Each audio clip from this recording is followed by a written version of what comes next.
గత కాలపు పాపాలు వర్తమానాన్ని వెంటాడితే ఎలా ఉంటుంది? గొంతు నొక్కిన సత్యం నిశ్శబ్దపు కేకగా మారితే ఆ ఊరి పరిస్థితి ఏంటి? భక్తి వెనుక దాగున్న భయంకరమైన నిజాన్ని వెలికితీసే ఒక సాహసోపేతమైన ప్రయాణమే ఈ మౌన ఘంట. ఈ కథ ప్రపంచంలోకి వెళ్లే ముందు ఇలాంటి మరిన్ని ఆసక్తికరమైన మిస్టరీల కోసం మా ఛానల్ని లైక్ చేయండి, షేర్ చేయండి మరియు సబ్స్క్రైబ్ చేసుకోవడం మర్చిపోకండి. ఆకాశం మేఘావృతమే ఉంది. చుట్టూ కొండలు, దట్టమైన అడవుల మధ్య ఉన్న ఆ గ్రామం పేరు శాంతిపురం. కాని ఆ పేరులో ఉన్న శాంతి ఆ ఊరిలో లేదు. ఊరి పొలిమేరల్లో అడుగు పెట్టగానే ఒక వింతైన నిశ్శబ్దం మనల్ని పలకరిస్తుంది. ఆ నిశ్శబ్దం ప్రశాంతతను ఇచ్చేది కాదు, గుండెల్లో వణుకు పుట్టించేది. ఆ ఊరి వీధుల్లో తిరుగుతున్న చిన్నపిల్లలు ఆడుకుంటున్నారు, కాని వారి నోటి నుండి ఏ కేరింతలు వినిపించడం లేదు. మగపిల్లలు సైగలతోనే మాట్లాడుకుంటున్నారు. శాంతిపురంలో పుట్టే ప్రతి మగబిడ్డ మూగవాడిగానే పుడుతున్నాడు. ఇది ఒక తరం కాదు, 2 తరాలు కాదు, దశాబ్దాలుగా సాగుతున్న ఒక భయంకరమైన శాపం. ఆడపిల్లలు మాట్లాడగలరు, కాని పురుషుల గొంతులు మాత్రం గర్భంలోనే నొక్కివేయబడుతున్నాయి. ఆ ఊరి మధ్యలో ఒక పాత శివాలయం ఉంది. ఆలయ ప్రాంగణంలో ఒక భారీ కాంస్య గంట వేలాడుతూ ఉంటుంది. అది ఎప్పుడు మోగదు. గాలి వీచినా ఆ గంట కదలదు. ఆ గంటలో ఏదో ఒక అదృశ్య శక్తి బంధింపబడి ఉందని ఊరి జనం నమ్ముతారు. హైదరాబాద్లోని ఒక యూనివర్సిటీలో జానపద సంస్కృతి మరియు ప్రాచీన ధ్వని తరంగాల అకూస్టిక్స్ మీద రీసెర్చ్ చేస్తున్న యువతి మానస. శాంతిపురం గురించి విన్న వార్తలు ఆమెను ఆకర్షించాయి. ఒక ఊరిలో మగవాళ్లందరూ మూగవారు కావడం అనేది జన్యుపరమైన లోపమా లేక మరేదైనా కారణమా అని తెలుసుకోవాలని ఆమె ఆ ఊరికి వస్తుంది. మానస తన కెమెరా, రికార్డర్ మరియు కొన్ని పాత పుస్తకాలతో శాంతిపురంలో అడుగుపెట్టింది. ఆమెకు ఆ ఊరి వాతావరణం చాలా వింతగా అనిపించింది. వీధి అరుగుల మీద కూర్చున్న పెద్దలు సైగలు చేసుకుంటూ కళ్లలోనే భయాన్ని దాచుకుని ఆమెను చూస్తున్నారు. ఆ ఊరి మహిళల కళ్లలో ఒక రకమైన అపరాధ భావం కనిపిస్తోంది. మానస ఆ రాత్రి ఊరి శివాలయం దగ్గర బస చేస్తుంది.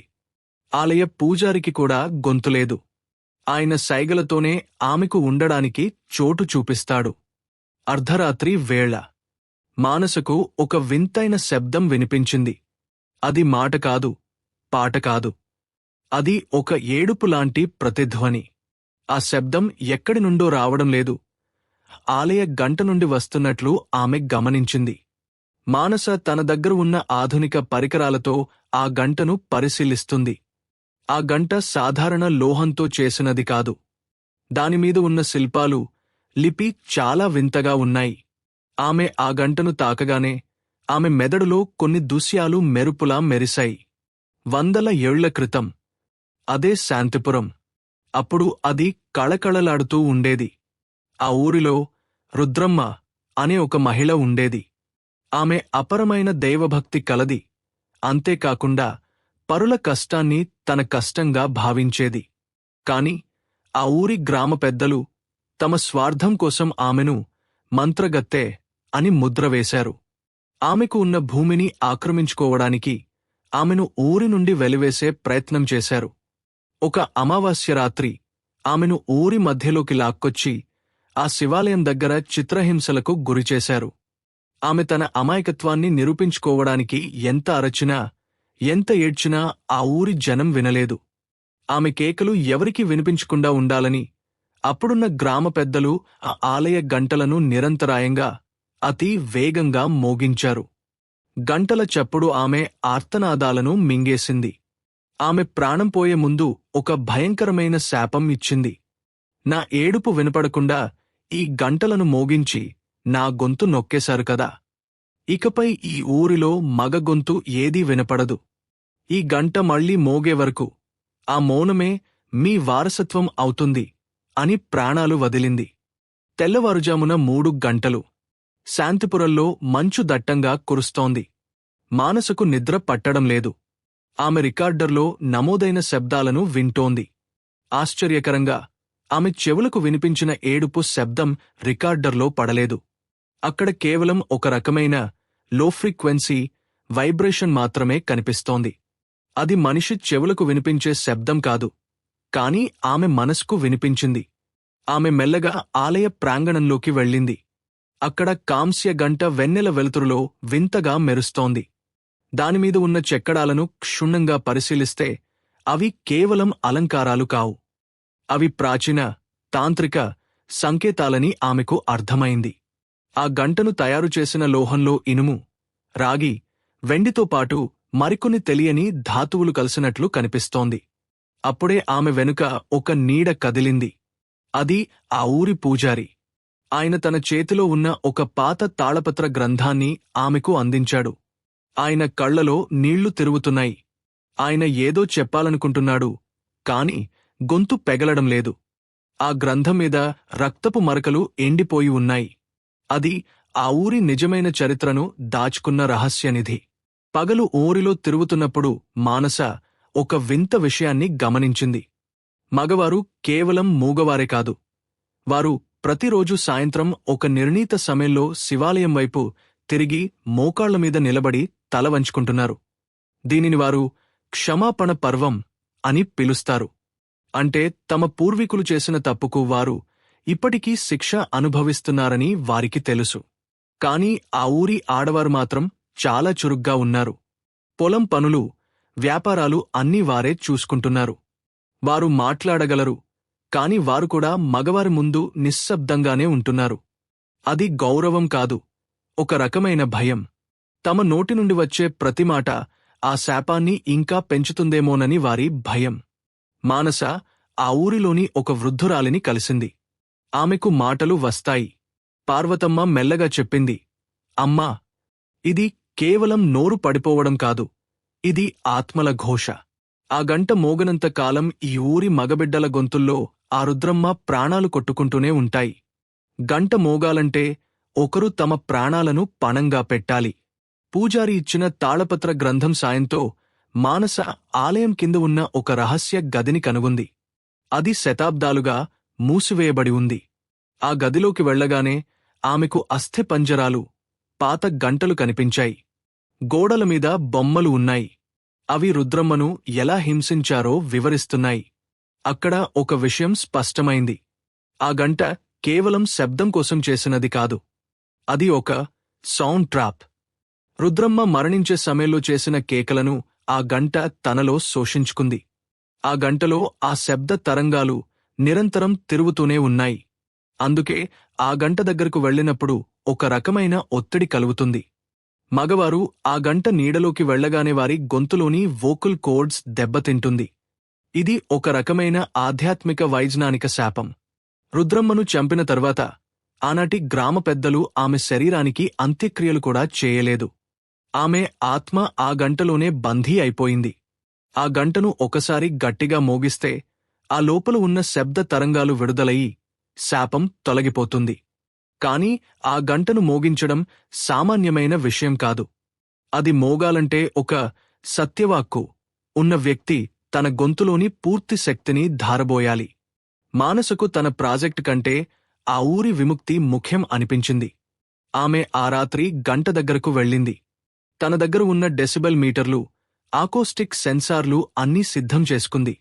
ఆమెకు తెలుసు, ఆ గంటను మోగించే క్రమంలో వెలువడే శబ్దం తన వినికిడి శక్తిని కూడా పోగొట్టవచ్చు. కాని ఆమె వెనుక ఊరి జనం అందరూ వచ్చి నిలబడ్డారు. మహిళలందరూ చేతులు జోడించి వేడుకుంటున్నారు. మగవారు మోకాళ్లమీద నిలబడి ఉన్నారు. ఆ గంట చుట్టూ ఉన్న గాలి వేడెక్కింది. అదృశ్యంగా ఒక స్త్రీ ఆక్రందన మళ్లీ వినిపిస్తోంది. మానస ఆ గంటను పట్టుకోవడానికి చేయి చాచింది. ఆ సమయంలో ఒక అద్భుతం జరిగింది. ఆ గంట లోపల నుండి ఒక నీలిరంగు కాంతి వెలువడింది. అది రుద్రమ్మ ఆత్మ. ఆమె రూపం మానసకు మాత్రమే కనిపిస్తోంది. ఆమె కళ్లలో క్రోధం లేదు, కేవలం శతాబ్దాల అలసట ఉంది. నన్ను విడుదల చేయి అన్నట్లుగా ఆమె చూపులు ఉన్నాయి. ఆలయ ప్రాంగణం నిశ్శబ్దంతో నిండిపోయింది. ఆకాశంలోని మేఘాలు ఒక మహాప్రళయానికి సిద్ధమవుతున్నట్లుగా గర్జిస్తున్నాయి. మానస ఆ భారీ కాంస్య గంట ముందు నిలబడింది.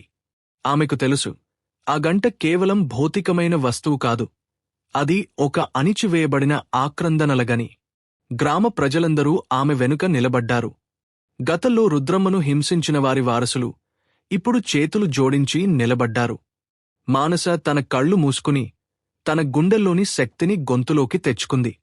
ఆమె కేవలం ఒక వ్యక్తిగా కాదు, అన్యాయానికి గురైన ప్రతి స్త్రీ ప్రతినిధిగా అక్కడ నిలబడింది.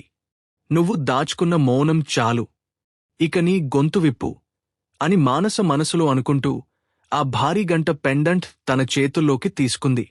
ఆమె గంటను మోగించడానికి సిద్ధమవుతుండగా ఒక్కసారిగా గాలిలో మార్పు వచ్చింది. గంట లోపల బంధించబడిన తరంగాలు బయటకు రావడానికి ప్రయత్నిస్తూ భీకరమైన శబ్దాన్ని చేశాయి. మానస తన పూర్తి బలంతో గంటను మోగించింది. డమ్! ఆ మొదటి దెబ్బకు భూమి కంపించింది. గంట నుండి వెలువడిన శబ్దం సాధారణమైనది కాదు. అది ఒక స్త్రీ సింహనాదంలా ఊరంతా ప్రతిధ్వనించింది. రెండవసారి, మూడవసారి మానస నిరంతరాయంగా గంటను మోగిస్తూనే ఉంది. ఆ శబ్ద తరంగాలు ఊరి వీధుల్లోకి, ప్రతి ఇంటిలోకి, ప్రతి మనిషి ఆత్మలోకి చొచ్చుకుపోయాయి. అప్పటివరకు మగవారి గొంతుల్లో గడ్డకట్టుకుపోయిన మౌనం మెల్లగా కరగడం ప్రారంభమైంది. ఆ శబ్దానికి ఆలయ గోడలమీద ఉన్న పాత మురికి, రక్తం మరకలు రాలిపోయాయి. రుద్రమ్మ ఆత్మ ఆ కాంతిలో కలిసిపోయి శాంతిమేగా మారి మాయమైపోయింది. ఊరిలోని మగవారు ఒక్కసారిగా తమ గొంతును పట్టుకున్నారు. వారి కళ్లలో నీళ్లు తిరుగుతున్నాయి. దశాబ్దాలుగా మూగబోయిన వారి గొంతుల్లో నుండి చిన్నపాటి ధ్వనులు రావడం మొదలయ్యాయి. గంట మోగడం ఆగిపోయింది. మానస అలసిపోయి కింద కూలబడిపోయింది. ఆమె చెవుల్లో ఇప్పటికీ ఆ గంట చప్పుడు ప్రతిధ్వనిస్తూనే ఉంది. నిశ్శబ్దం ఆవరించింది. కాని ఈసారి అది భయంకరమైన నిశ్శబ్దం కాదు. అది ఒక ప్రశాంతమైన నిశ్శబ్దం. అప్పుడే ఒక అద్భుతం జరిగింది. ఊరి మధ్యలో ఉన్న ఒక చిన్న బాలుడు తన తల్లివైపు చూసి అమ్మా అని పిలిచాడు. ఆ ఒక్క మాట ఆ ఊరి చరిత్రను మార్చేసింది. గడ్డకట్టిన మంచు కరిగినట్లు ఊరిలోని మగవారందరూ మాట్లాడటం మొదలుపెట్టారు. ఒకరిని ఒకరు పలకరించుకున్నారు, క్షమాపణలు చెప్పుకున్నారు. మానసవైపు చూస్తూ ఊరి పెద్ద, ఇప్పుడు మాట్లాడగలుగుతున్న వ్యక్తి ముందుకు వచ్చాడు. తల్లి, నువ్వు కేవలం మా గొంతులను మాత్రమే కాదు, మా ఆత్మలను కూడా విముక్తం చేశావు. మా పూర్వీకుల తప్పును దిద్దుకోవడానికి మాకు అవకాశమిచ్చావు అని కృతజ్ఞతలు తెలిపాడు. శాంతిపురం ఇప్పుడు నిజమైన శాంతిని పొందింది. ఆలయ గంట ఇప్పుడు ప్రతిరోజూ మోగుతుంది. కాని అది ఎవరి గొంతును నొక్కడానికి కాదు, అందరినీ మేల్కొల్పడానికి. ఆడవారిని గౌరవించని చోట ఏ దైవభక్తి నిలబడదని ఆ ఊరికి అర్థమైంది. మిత్రులారా, ఇది మౌన ఘంట కథ. అన్యాయం జరిగినప్పుడు మౌనంగా ఉండటం కూడా ఒక పాపమే అని ఈ కథ మనకు చెబుతుంది. మనలోని అంతరాత్మ ప్రబోధాన్ని విన్నప్పుడే మనం నిజమైన విముక్తిని పొందుతాము. ఈ కథపై మీ అభిప్రాయాలను కామెంట్ రూపంలో తెలియజేయండి. మరో అద్భుతమైన కథతో మళ్ళీ కలుద్దాం. అంతవరకు సెలవు. లైక్, షేర్ మరియు సబ్స్క్రైబ్ చేయడం మర్చిపోకండి. ధన్యవాదాలు.